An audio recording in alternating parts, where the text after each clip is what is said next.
Death on the high seas, and Panama is not monkeying around with the COVID virus. I'm Chuck Holton, and this is the Hot Zone. This is the Hot Zone. Engaging with the news in a whole new way, international war correspondent Chuck Holton brings insight into areas of crisis and lets you help those affected. Hey folks, how you doing? I hope you're enjoying your quarantine. I think Panama is really taking this whole thing a little bit more seriously than the United States is. And I am in quarantine for 30 days, for example. I can't leave the house for 15 days. And then, well, I really can't leave the house for 30 days because only one person from the household can leave your home for only 1 hour a day, and based on the last number of their passport, what hour they can go out. So for 1 hour a day, they're all spread out, and only to go grocery shopping or to pick up medicine or something like that. You can't walk your dog. You can't exercise. You can't go outside your house, well, your property anyway, for any reason, except for those necessities. And they're doing that for 30 days. They're taking a strong stance against this. The problem is it doesn't seem to be working because Panama's rate of infection keeps going up and up and up at a greater rate every day. The number of new infections is over 100 a day now. Panama's got over 1,000 people with the COVID virus. 17 so far have died, and they're very concerned. So that leads us to today's story. There's over the weekend been an incredible drama taking place right offshore of Panama in the high seas. Or I don't know, is there such a thing as low seas? I don't know. It's just offshore Panama, right at the mouth of the canal. There's a cruise ship that you may have heard about called the Zaandam. It's from Holland, America. It's Cruise Lines, which is owned by Carnival Cruise Lines. And they've got like 150 people on the ship who are sick with flu-like symptoms. They've got some smaller amount that are guaranteed to have the COVID virus, and 4 people who have actually died already on the ship from the COVID virus. Everybody has been locked in their cabins. This was supposed to be a luxury cruise from Argentina all the way up South America through the Panama Canal and ending at Fort Lauderdale. But that didn't happen because when they started getting all these people sick on the ship, they quarantined everybody to their quarters. Now just imagine that. You're stuck in what amounts to a walk-in closet for the duration, maybe 30 days, with no window, maybe. You don't want to turn on the air conditioning even because you've heard that the air vents can circulate the COVID virus and get you sick. I mean, horrific conditions. I've been in touch personally with a woman who is trapped on that ship, and she's just exhausted. She doesn't know. I mean, it's got to be just a hellish experience to be on that ship right now. Well, so this drama has been taking place because Panama did not want to allow the ship to transit the Panama Canal. And I don't think there's a precedent for that. I've been checking around and I cannot find another time when Panama has denied a ship from being able to go through the Panama Canal, where they've actually not allowed a ship to go through for a reason like sick people on board. And it kind of got me wondering because, it seems like, okay, you have to drive the ship through the canal. That's not necessary. You're not contaminating the air as you go by or anything. So why would they have a problem with that going through? So I reached out to a Panama Canal pilot. And one thing you may not know about the Panama Canal is that they don't let the captain of the ship actually pilot the ship through the canal. Because if you think about it, ship captains are used to operating on the wide open ocean. And the Panama Canal is a very, very constrained space for a very large vehicle. And so they need specially trained pilots that Panama trains, and they're very highly respected here in Panama. It's a highly sought after position, very well paid. And these guys, I think there's only about 400 of them, but they get on every ship that goes through the canal and they take control of the ship and pilot it through the canal. There are also line handlers and stuff that get on, I guess, and there's a lot of work that goes into getting a ship through the Panama Canal. So I reached out to a retired Panama Canal pilot, Philip Tomlett, who worked for something like 24 years on the Panama Canal. And I asked him some questions about what it takes to be a Panama Canal pilot and why this is such a big deal. Listen to this. Tell me about what it takes to get a ship through the Panama Canal. What has to be done? Rather, it seems like, from a layperson standpoint, you would just, the captain of the ship would just drive it right through. But apparently there's a lot more to it than that. So can you explain? Basically, it's the job is one of getting to know yourself and how you judge how the ship is moving in relation to the trees and all of this other stuff. You become very much aware of what your capabilities are, and it's a lot different at night than it is in the day.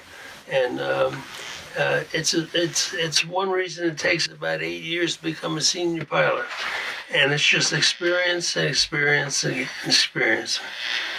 Okay, so you're saying a senior pilot, and in that someone else has to guide the ship through the canal. The regular captain of the ship who is sailing it across the ocean is not the guy who drives it through the canal. Am I correct? The pilot comes on and he really gives all the orders and directions to the captain, the crew, the tugboats, and what have you. He really calls all the shots, and it's a great team effort we have in the canal, and people are working together to help the ship get through. You don't want the captain to get too nervous, and of course they're out at sea. They have miles and miles around them, and they get in the canal, and here we have ships heading right for one another.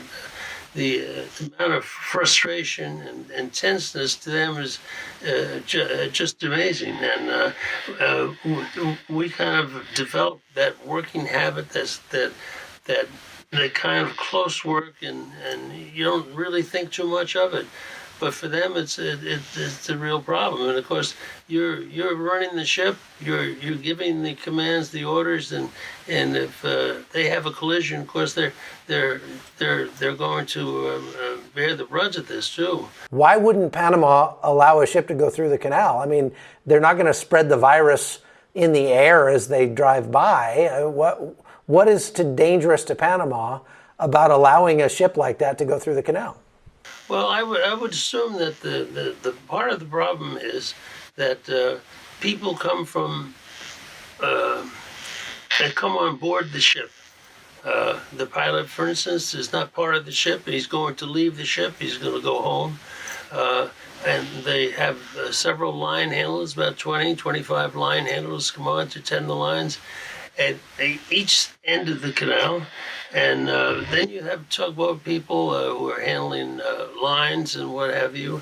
And the ad measurers come on board, and sometimes port engineers will come on board. Whatever the need is, that it's not just the ship that stays isolated from the canal. In your career, do you ever recall something like that happening, where they had a ship come in that they denied for whatever reason and wouldn't let them go through? Well, I was on a ship once. It turned out realized there was a case of malaria on the ship. And they told us to take the ship to anchor. They wanted to get the person off who had malaria and just do a thorough medical exam of everybody on the ship. But you don't know of any other case where they denied an entire ship to go through the canal?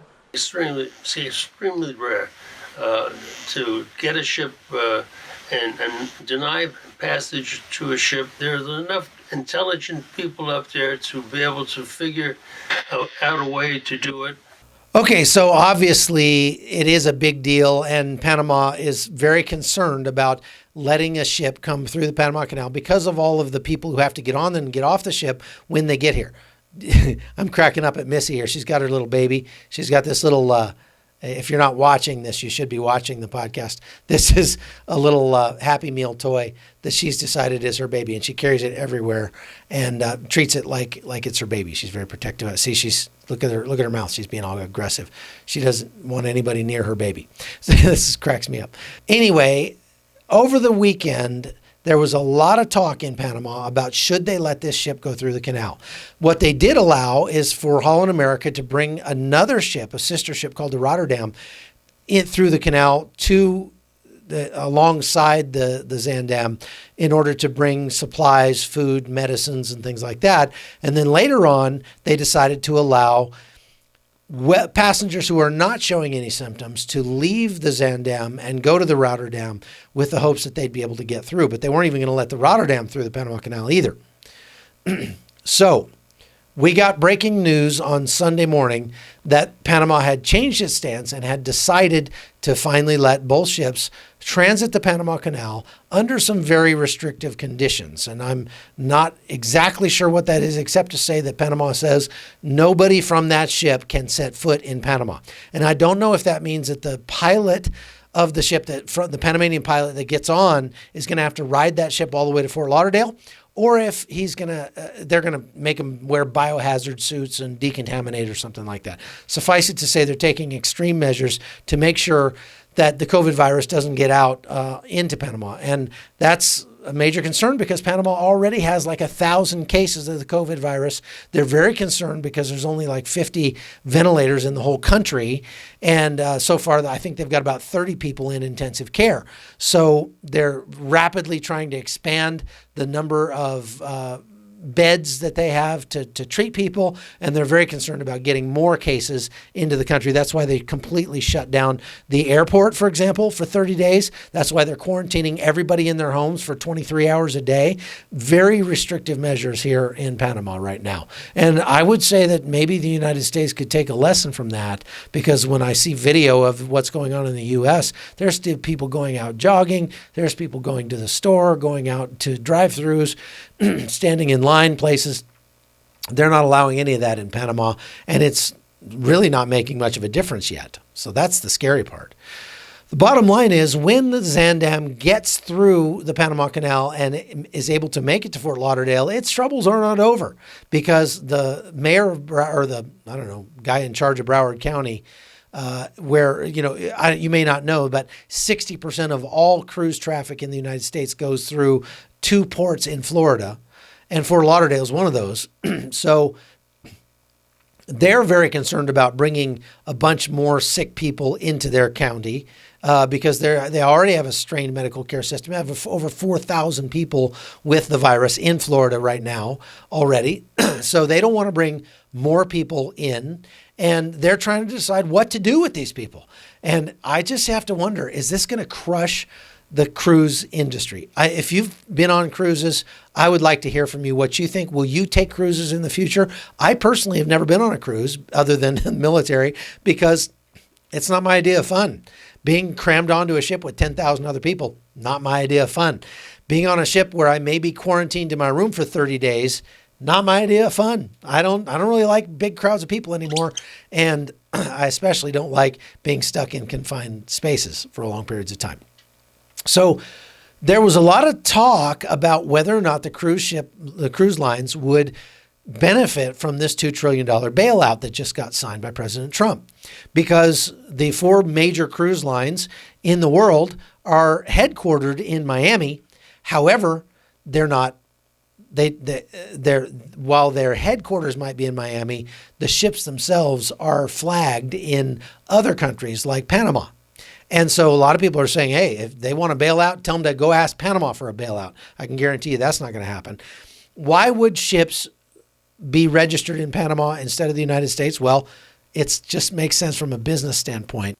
They don't have to pay near as much in taxes. There's a lot lower fees. There's a lot lower standards as far as cleanliness and things like that.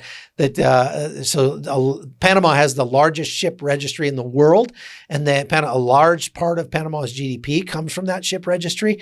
And part of the reason that people flag their ships in Panama is because Panama has lower standards when it comes to all sorts of things, not necessarily cleanliness, but all sorts of things as far as, governments are just very intrusive when it comes to taxes and fees and registration and annual inspections and things like that. So that's coming back to bite these cruise lines now, because now they're not going to be included in this bailout. But if those cruise lines go under, Now we've got something like 55,000 employees in Florida, South Florida, who work for the cruise lines. And that's not even counting the hundreds of thousands of people who are directly affected by the cruise traffic. I'm talking Uber drivers, hotels, Disney World. You're talking about caterers who cater the ships, florists who put flowers on the ships, all sorts of people who rely on that business. And now they're talking about Carnival Cruise Lines may just declare bankruptcy, may go under. So that would be a bad thing. So while they're not included in this bailout, they may actually be included in future bailouts. And I think you can't necessarily fault them for trying to do what makes sense from a business standpoint and flag their ships in Panama. Because basically what you need to do is you need to fault the United States for making its standards far too difficult for ships to flag here. Maybe we ought to think about that. Again, we're not necessarily talking about sanitation. We're talking about taxes, punitive regulations, things like that. The less punitive regulations we can have, the more business we're going to get. That's the lesson to take out of this. But sometimes these companies doing what makes sense in a regular business climate, in a climate like this, is going to really come back to bite them. So now that the whole world is a hot zone, I'd call that job security for somebody like me.